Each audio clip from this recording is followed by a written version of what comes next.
I remember being in a synagogue somewhere, I don't remember where. In particular, it was during the early years of Roma when we were just building Romamu. And I was traveling, not only was I here every week, but I was also traveling, every now and then to kind of bring the Torah of Reb Zalman and my teacher wherever they would invite me to bring it. It's 20 years since I met my teacher. I met my teacher 20 years ago, this Shavuot, as I was leaving my second rabbinical school of the Orthodox persuasion and trying to figure out if I was going to become a Zen priest or a Pilates instructor. And I remember a friend of mine who was in Orthodox yeshiva with me in Chovei Torah said, why do you want to go learn Sanskrit? I kept saying, I want to go learn Sanskrit. He said, you already know Aramaic. It's like, you have one ancient language, you're good. It's like, you just go, it's kind of something in your back pocket. You can learn, Gemara, Zohar, you're good to go. I had no idea what he meant. When I met my teacher, it became clear to me. So I was on one of these excursions as an ambassador, and I remember sitting in the shul and I said this, I thought I was being all cute. I said something, the best have to is want to. That coercion and feeling obligated because you have to do something is really not such a high madrega. It's not a high level. It's much better to do things miratzon, from a place of desire. And I had a cute little thing. I think I said it, or Amichai said it, one of us said it, but we're not the chosen people, but we're the choosing people. I'm sure we're not the first ones. We're not the chosen people, we're the choosing people. We have to choose to step in, choose to be involved, choose to participate, choose and be motivated to step in. And remember the response from everybody was nodding, and then there was one guy, and he wasn't nodding. And I said, what's going on? He said, what are you talking about? I said, I don't know what you're talking about. This was something I'd already heard from my Rabbi. My Rabbi kept saying, every Jew now is a Jew of choice. That's what Reb Zalman used to say all the time. Every Jew is a Jew of choice. After the Enlightenment, right, Jews are in a free society. You can go wherever you want. So we think of converts, and Shavuot, by the way, just parenthetically, Shavuot, the holiday of Revelation, is known as the holiday of Gerim, of converts. Not only because of Ruth, but because we ourselves we converted there at the moment when we received Torah. But Reb Zalman used to say that paradigm is over. We're no longer chosen, but we choose because we're free. And this guy said, I have no idea what you're talking about. It doesn't feel like a choice on any level whatsoever to be Jewish. He said, I know, in theory, what you're saying in the abstract, it's really lovely.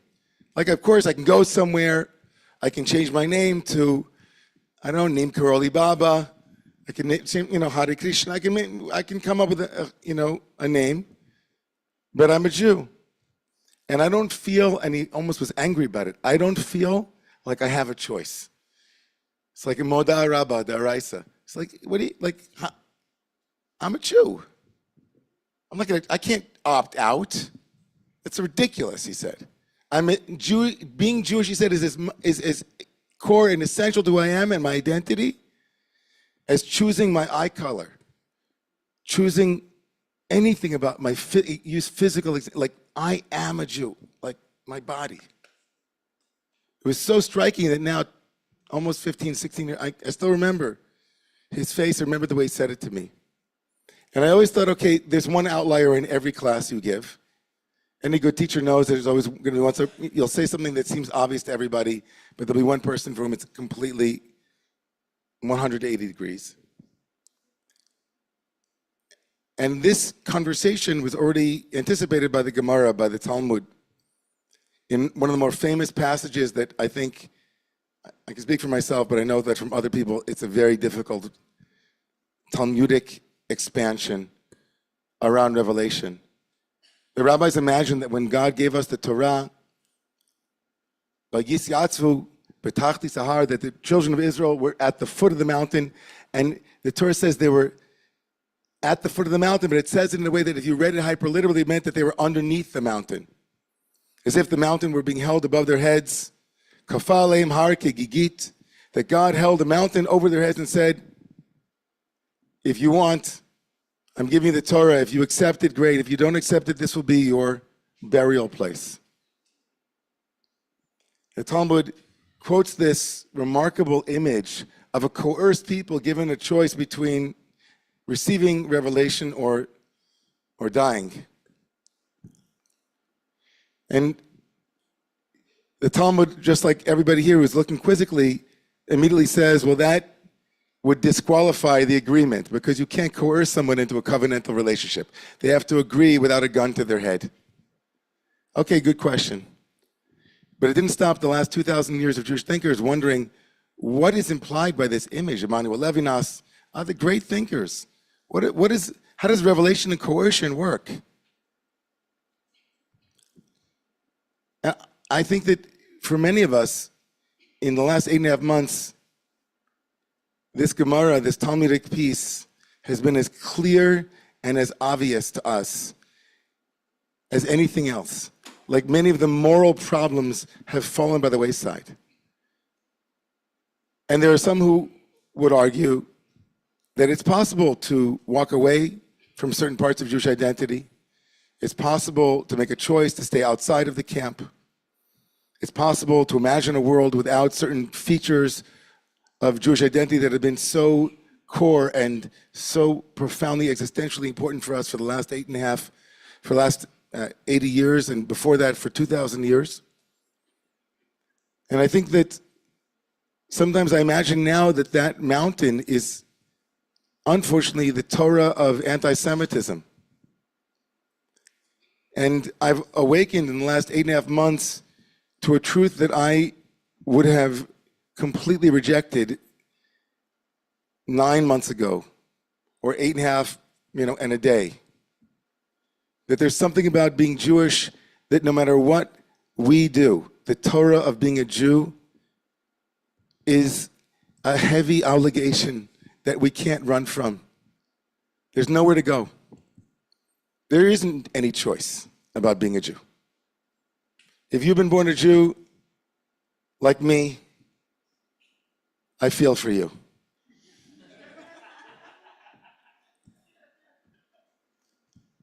It would be nice to stand here and have a confessional where we said something like, how many of you over the last 8.5 months have wished to God that you could go somewhere to a nice, Jamaica? We went to Jamaica. Didn't help. I got a bad back. Go somewhere where, okay, not only will they not know me, but I cannot know me as me. I'll just skip out of all of the things that are around.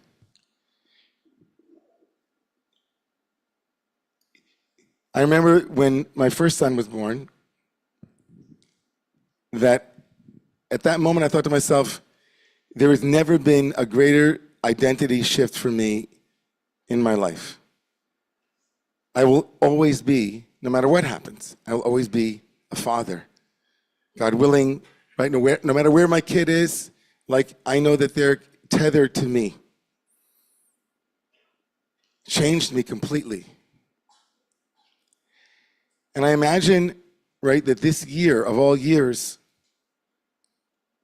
that the image of a mountain being held over our heads, for some of us it might feel like a very profoundly difficult image, but for me it also gives me great solace. Because at this point in my life, and at this point I think in Jewish history, there's nowhere I would rather be, really.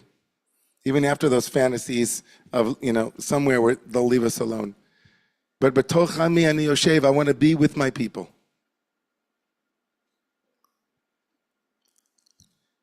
And the last thing I'll say about this is that I think that it's also profoundly relational. That's why I brought in the father piece. I don't think it's in the abstract, that just being a part of a community or being part of a people. There's something profoundly relational about it as well. I think that's really why we read about Ruth on Shavuot, the custom of reading the Megillat Ruth, because she loved Naomi. She loved her mother-in-law, and she had chosen, right, that was a choice to enter that family. But from the moment that relationship was established, she said, I can't leave you. There's nothing you can do that will push me away. I'm going with you wherever you go.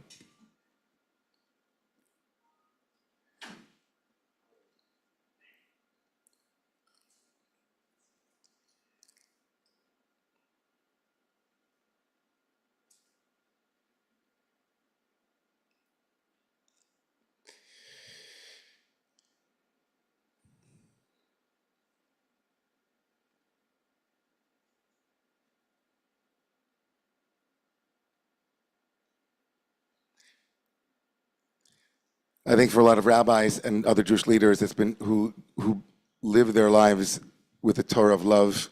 The last 8.5 months have been impossible. To stand up week in, week out to try to speak to the Torah of love when there's a war going on has been excruciatingly difficult for me, and I know for many of my colleagues.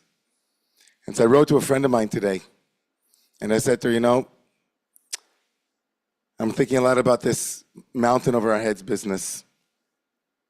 And I'm thinking a lot about how I also want that to feel like love.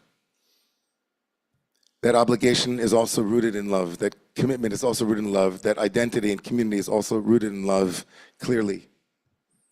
And that it's been hard to talk about love for the last 8.5 months.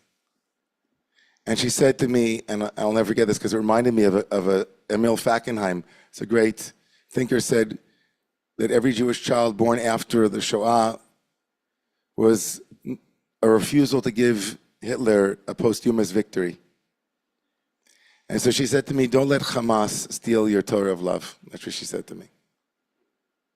She said, don't let Hamas steal your Torah of love. And that even though it feels that we're surrounded on all sides, and even though as people who feel the weight of our Jewish identity as an obligation that we can't even in fantasy skirt, there's a Torah of love that Judaism in all its beauty and our tradition really speaks to, the power of each person that we meet to change our narrative, that revelation can happen in the next moment, and that somebody might completely pull the rug out from underneath your mind.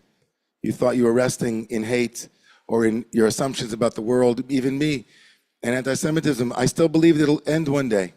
I don't think it's soon, unfortunately, but I still hold out the possibility of being surprised by people. And that's a refusal to give in to hate. It's a refusal. So the mountain is over our heads. It's Shavuot.